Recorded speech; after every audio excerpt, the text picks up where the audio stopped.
I've covered a lot of serial sperm donor Kyle Gordy on this channel, but until this point, most of my videos on him have just been me making fun of his cringe-filled appearances on 90 Day Fiance. It's just important to stay in shape. Ooh, I don't know what I remember. But today, we're doing something different. I'll be going over his equally terrible appearance on Dr. Phil, and we'll be covering a podcast episode that he was a guest on a few years back, where we see a very different glimpse into what might be the real-life Kyle Gordy. So sit back and relax as we dive into the very sperm-filled world of Kyle Gordy. First up, the Dr. Phil episode. The episode starts with an introduction into Kyle and what he's up to, mostly a recap of things that we already know about him. He's a private sperm donor. Some of his clients refer to him as a savior. Some have been so happy, some of them have referred to me as like a modern day savior. He says there have been women with lots of fertility issues that weren't able to get pregnant in any other way, but he was able to get them pregnant. I don't feel like I perform miracles, so to speak, but I have what you would call super swimmers.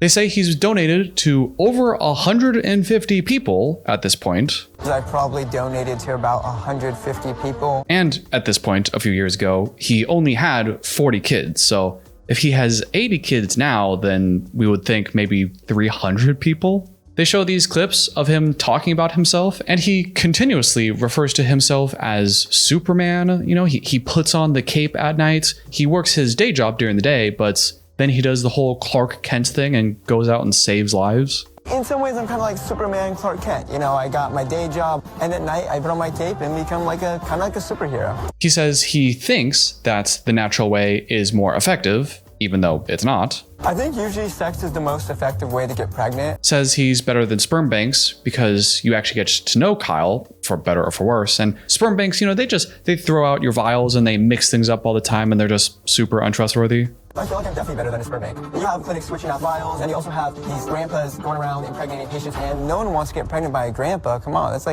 your grandpa. And even says he is the best fertility doctor in the world because he's the only one that has any actual experience. I'm 10 times better than a fertility doctor because I've tested all these things. I know pretty much way more than any doctor does. I would say I'm probably the #1 fertility expert in the entire world. And now that everyone in the audience has been introduced to what a weird creep this guy is, Kyle is then introduced to the audience and comes out and sits down, and the audience gives the most mediocre "we don't like you" clap ever. Hey, how you doing? Yeah. Thanks for the applause.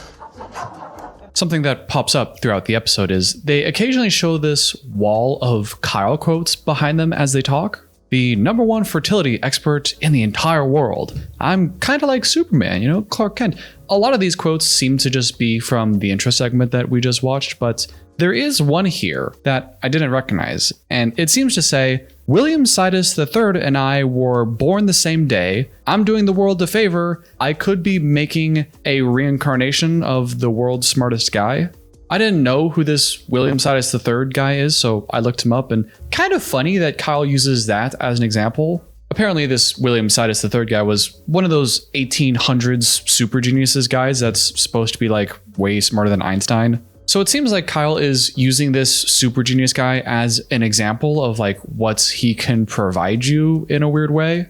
I mean, I guess I'm glad he's at least giving that world's smartest guy credit to someone else, you know, and not him. But it's interesting that he used this guy as an example because not only did he have a relatively mediocre life and not really rise to his possibilities, he was also known as a total loser, social reject, no social skills, didn't really have any friends, and died early.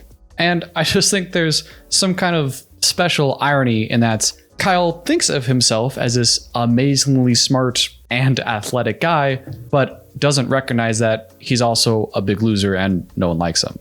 Then we get Dr. Phil time, and he asks Kyle, what makes you think that you're such a fertility expert, given that you have no real background or education on this kind of thing?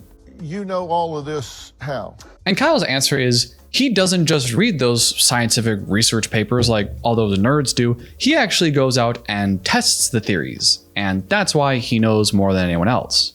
fertility doctors, they just look at, research articles where I've actually read the research articles and I've actually tested theories. Which, ego aside, is also just wrong because, these research papers are written based off experimental data, right? He understands that there's this whole scientific process where they research something from trials, then publish it and their findings. So for him to say that he doesn't just read it, but he actually tests the theories, yeah, they're all tested theories.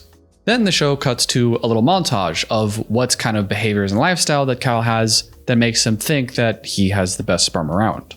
He eats organic, doesn't eat a lot of meat, takes a lot of supplements, that kind of thing. He says he doesn't eat a lot of meats, but does try to eat a lot of fish, because one time in the UK, he had a bunch of tuna and then got 4 women pregnant. I do eat fish once in a while because when I was in London, I had 4 pregnancies in a row. So I have canned tuna and stuff. And because of that single anecdote, he now thinks that fish is good for sperm. You remember when he just said that he's better than doctors because he actually tests all the theories instead of that dumb research? This is the level of scientific rigor he's using. Fish is good for sperm because I ate tuna a while ago and then some women got pregnant. Therefore, fish equals good pregnancy. You know what I mean? He says he eats a lot of bananas because they have some bro something compound in them. So bananas are good just because, I don't know, just have bromine in them. It's something like that. It's like bromelain or bromine or something. I think he's referring to bromelain, the enzyme in pineapples. That's, if you ever eaten a pineapple and it feels really acidic and kind of painful in the mouth, that's bromelain. From a simple Google search, one can find that bananas may technically have bromelain, but really only a small amount. So Kyle, if you're listening to this and you're looking for advice, I guess you should be eating more pineapples instead of bananas. He takes cold showers because he heard it's good for testosterone. Taking cold showers and increase your testosterone. Which is true, but I found it kind of funny. I didn't really realize that Kyle even considered testosterone, given how he looks like his testosterone is about as high as his IQ. And he says he prioritizes exercise and proceeds to do some half-ass push-ups that make my shoulders crack just looking at them. Weird how he keeps talking about exercise so regularly throughout all of his appearances on TV, and yet he still looks like that. Listen, I'm not saying you have to look like Arnold over here, but for a guy that says he prioritizes exercise so much, maybe he should do more than 5 push-ups a month. After that break in introduction, Dr. Phil wants to grill Kyle a little bit about his understanding of women and asks Kyle what he thinks are the 3 most in-demand traits for women seeking a sperm donor.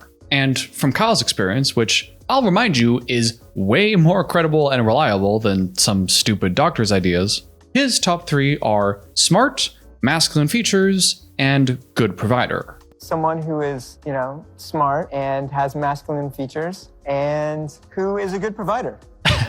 Come on, Matt. Kyle, you're making this too easy for me. So first up, smart. I'm going to go with no on that one. I mean, I feel like I've made 5 videos at this point exclusively documenting every reason why I think he's not smart. Masculine features. I'm just not going to say anything about that one. And good provider.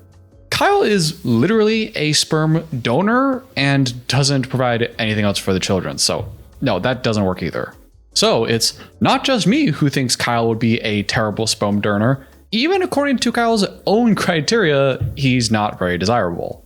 But Dr. Phil wants to dunk on him too, so he pulls out the actual list of what women report as wanting in their sperm donor, and that criteria is age, education, height, blue or green eyes, personality, and ambition.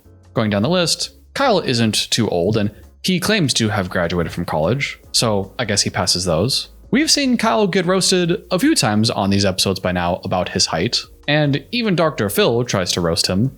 Height.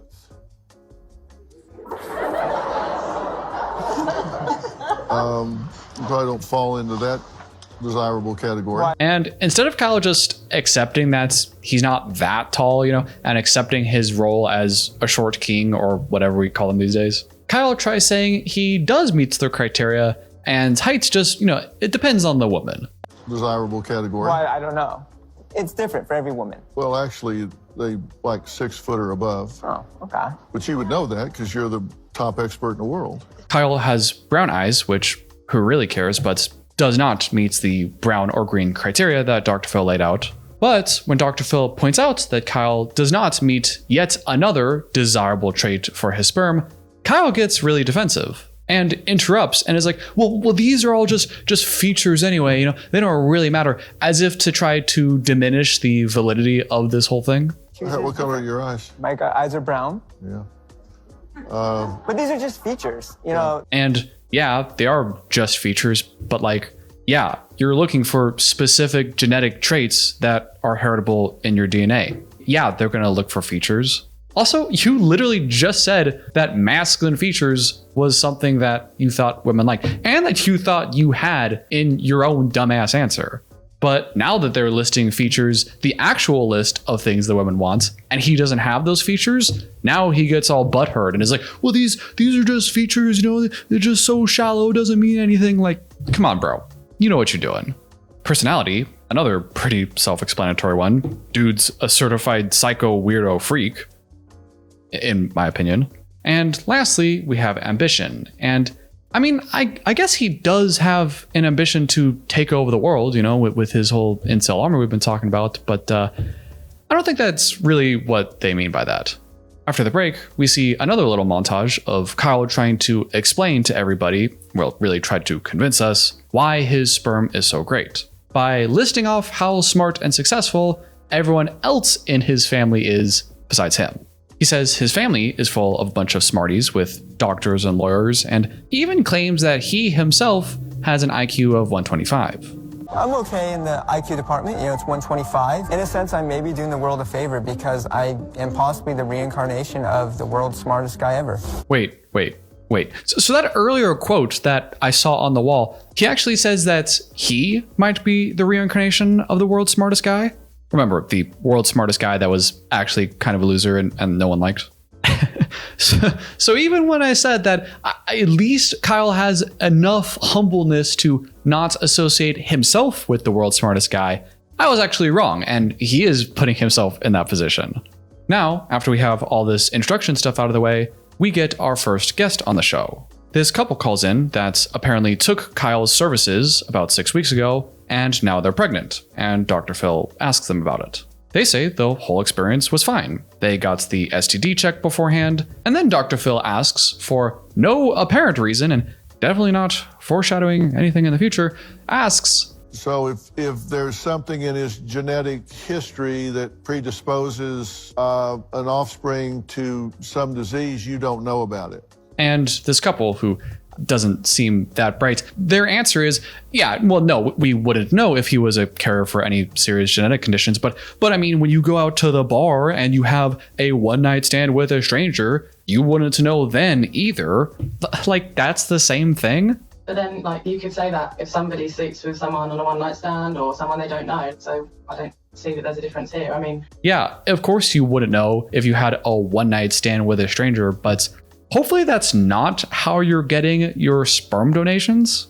We say goodbye to that couple and their bad takes, and then we meet another woman who accepted Kyle's services, who says that the process, again, went okay. She said she found Kyle smart, goofy, and seemed to live a healthy lifestyle, so it seemed like a good fit. What I liked about Kyle was he was very smart and he was kind of goofy and he was very healthy. They went artificial insemination and everything went fine. And then she says she got into a serious relationship with her now life-term partner and had 2 kids with him right after having the first one. So I don't really know why she needed to get a donor conceived the first time. She references that group chats that Kyle has with him and all of the other mothers. We have like a group chat with a bunch of other moms who will send pictures and videos. Mm-hmm. All right. Again, that just really creeps me out, but we'll talk more about that later. And then we get to the crux of why this couple is on the show, and that's because they want to introduce their 3-year-old daughter to Kyle as the real biological father. And my first question is, why? And how do you plan to introduce him to her? As her biological father. Really? Oh. Why? Dr. Phil also doesn't know why, and kind of questions them on, is this really what's best for the kid? I mean, the kid isn't even 4 years old, and that's going to be pretty confusing for the child to see someone and well, that's my dad, but so you're telling me my biological dad? And that's just a lot of information for a kid at that age to process. Dr. Phil then shouts out this apparent supposed child psychologist or some kind of expert in this stuff in the audience that works with the show. I don't know who this guy is. I don't know if he's legit, but that guy confirms again that, yeah, this is way too much information for a child at that age to handle. Her emotional and mental capacity to support these kinds of concepts, she's going to get disrupted in her relationship with your husband. Basically, it's weird, don't do it. We'll get back to that couple later in the show, but first they go to some more commercials, and then we are introduced to a third guest on the show who kind of speaks on behalf of us, the audience, and thinks that Kyle is a super crazy weirdo. She thinks something is really off with this Kyle guy, found his website and the Facebook group, and feels like everything Kyle does is all some kind of self-serving, egotistical mission from him. Looking at Kyle's website, I feel that it's more about glorifying himself rather than actually helping these women. And is very concerned for all the women he may be coercing into his narcissistic harem. She calls out Kyle and wants to make it clear that she wants everybody associated with Kyle and all of these women to be completely, fully informed of the actual scientific information about fertility and the whole process, not just informed by whatever Kyle decides to tell them. What I really want is for the women that do choose to work with Kyle to really have a solid understanding of this person and what they're getting into, and hopefully avoid any pain and regrets further down the road. She points out that all of the information on his website's not a single research citation. It's all just a bunch of writing and ramblings from just Kyle's mouth, and does not necessarily represent the actual scientific information. Kyle sidesteps that point entirely and says that, well, at least people know what's going on with me, they get to meet me and know me, but at a sperm bank, you don't know anything. You're gonna get stuck with the grandpa sperm again. It's so bad, blah, blah, blah. You have a old man grandpa who uses their own to impregnate patients. I mean, that's not consent, so you're taking that big risk going to the bank, but with me, at least you know what you're getting. What fertility clinic is he talking about? They don't give you random sperm. They actually give you a lot of information about the sperm and the donor. And the woman points that out too. You do get all of that information, profile, psychoanalysis, they test for 250 things. At this point, it's revealed that up until then, Kyle has not gotten any genetic screening tests for anything he might be a carrier for, which is already a huge red flag. But his justification of why he hasn't done any of these genetic screening tests is, well, I've already had children and you can see that they're all fine, so I therefore must not have anything. But was there testing prior to this? Not before the weekend, because you can already see the kids I have, the kids that I've helped create, and you could see how they turn out. Oh my God. This guy says he has a 125 IQ, and his evidence of how he must not be a carrier for anything is, well, none of my kids have died yet, so it's fine. No, Kyle, just like how you are not aware of whatever messed up stuff might be going on in your DNA, these kids may not know either. They could have any number of invisible conditions, or might be at a higher risk of developing some kind of condition later in life, or maybe even will develop a condition later in life that just hasn't manifested yet in the first 4 to 5 years of life. And if he actually understood any of the science and research papers that he claims to know about, he would understand that in the scientific world, you can't just say, well, we gave this mice some medicine and it's been 20 minutes and it didn't die, so therefore there must be no negative side effects. Like, no, you have to look over the lifespan. You need to be more rigorous about this. Kyle clarifies that he's taken those genetic tests now.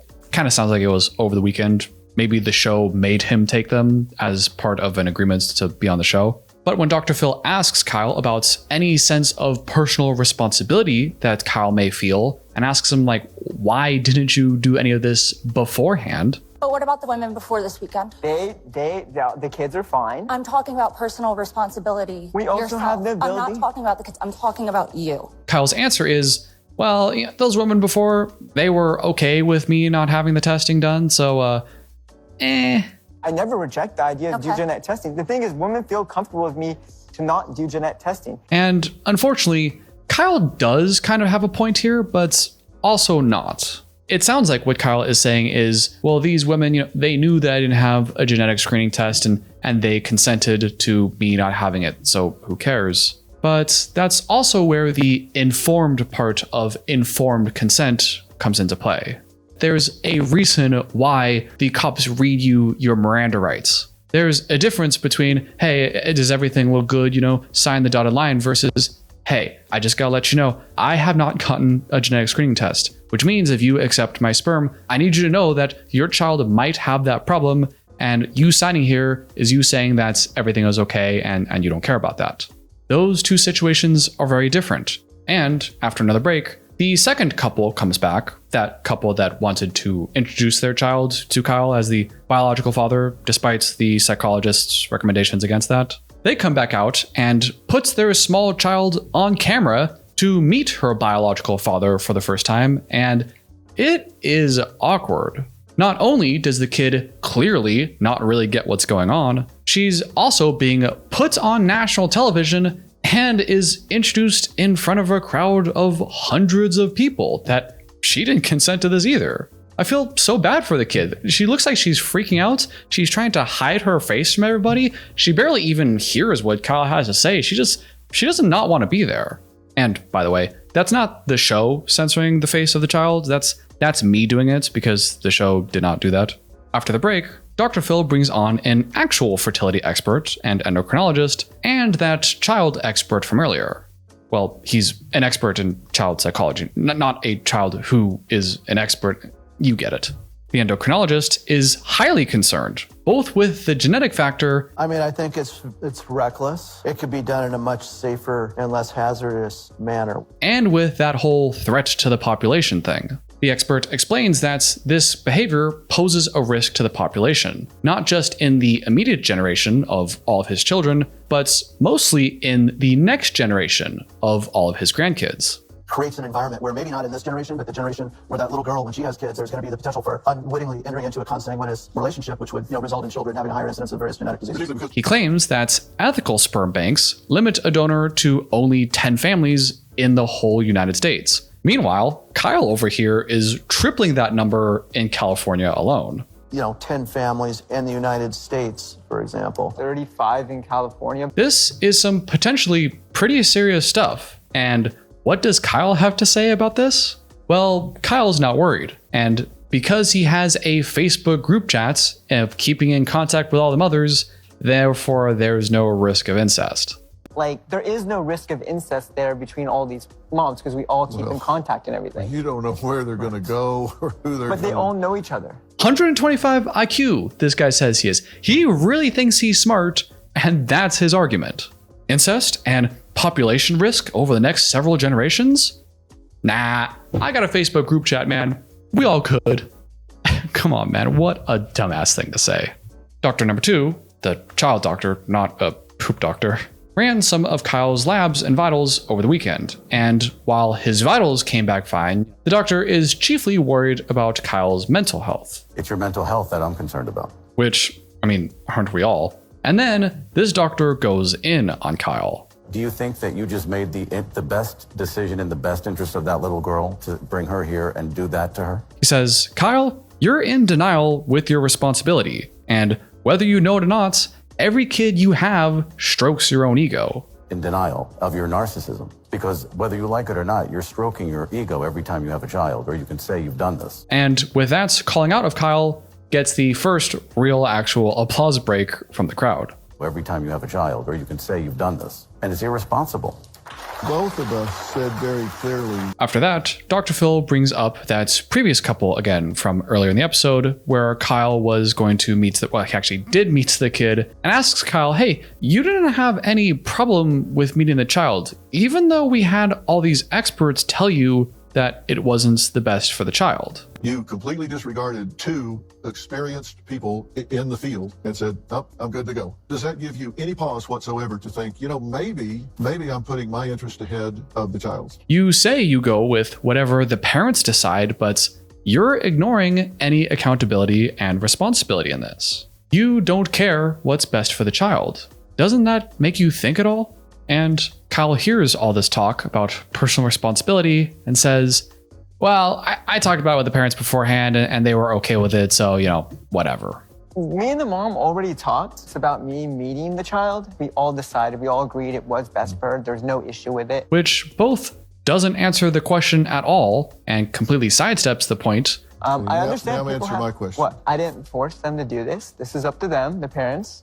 You won't answer the question. Okay, gotcha. And yet also kind of tells us all we need to know. That answers my question fully, completely, and in spades. My next guest. After yet another break, is this what normal TV is like? The show brings on their last guest of the episode, who is another expert who runs a fertility clinic in Washington. And he says again that what Kyle is doing is dangerous and reckless. And that it is reckless. There are a lot of ways to do private donation in such that it would be so much safer than what has been described on the show today. And I thought it's important to note that this guy isn't against all third-party or private donations, and even says that going this route with the private known sperm donor route totally has its pros and advantages over the traditional system. But it needs to be done right, and the way Kyle's doing it, that ain't it. Because it's wonderful. It's wonderful to have these connections like Kyle's talking about. But there's a way to go about it in such that it makes it much safer for the donor, for the recipients, and eventually for the child. And after yet another break, Want to know what's coming up on Dr. Phil? Visit our website. now we get to Dr. Phil's advice time. Well, Kyle, you haven't really asked for my advice, but I'm going to give you something to consider anyway. Not that you'll particularly embrace it. He says, Kyle, we've had many experts on here today, and one thing that they've all advised in this is caution. These are the lives of whole people, whole families for generations to come. This is the highest stakes game you could be playing. And if that is the case, why wouldn't you exercise the highest degree of caution? I think when you're dealing with something as serious as someone's family and child, why not take the most cautious possible road that you could possibly take? And then he adds with just the right amount of sass, with 40 down and 11 on the way, maybe you've overstayed your welcome. Maybe you're a little overrepresented in the gene pool and you need to move on and do other things in your life. You've done 40 of these things and 11 on the way, that maybe you've overstayed your welcome. Maybe you're a little too present in the donor pool. And Kyle hears all that wise advice and considers all the opinions of all the experts and people that have disagreed with him today, and takes it all in and says, yeah, I just think it would be endemic upon you to listen to feedback and weigh it very carefully and see if there's value in what you've heard. This is a place that you need to be really careful and really cautious, because if you run afoul of something, then it impacts somebody's life. And hopefully you'll take some of the feedback and fold it into what you're doing. Yeah. I want to thank all of my guests today. Overall, I give the episode a 6 out of 10.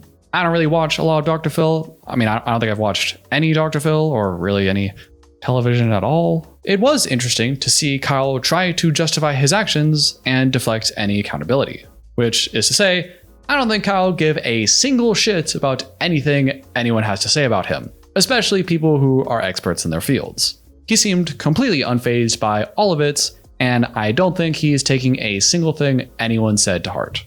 Weird then that he keeps going after content creators calling him out. But although that's the end of the Dr. Phil episode, we still have more Kyle to talk about, because he was also a guest on the I Want to Put a Baby in You podcast, which is a real podcast, and that is its real name. And in it, we get to see a very different side of Kyle from a few years ago that, in my opinion, feels a lot less like a TV persona Kyle and maybe more of the actual Kyle behind the screen. For better, and as you'll see, also for much worse. Hey everyone, Editor James here. I was gonna make this all one video, but I realized while editing that this video would be way too long if I did that. So, if you want to know what happened in the podcast and hear my conclusion on Kyle after watching these 2 episodes, check back in tomorrow for part 2. Bye!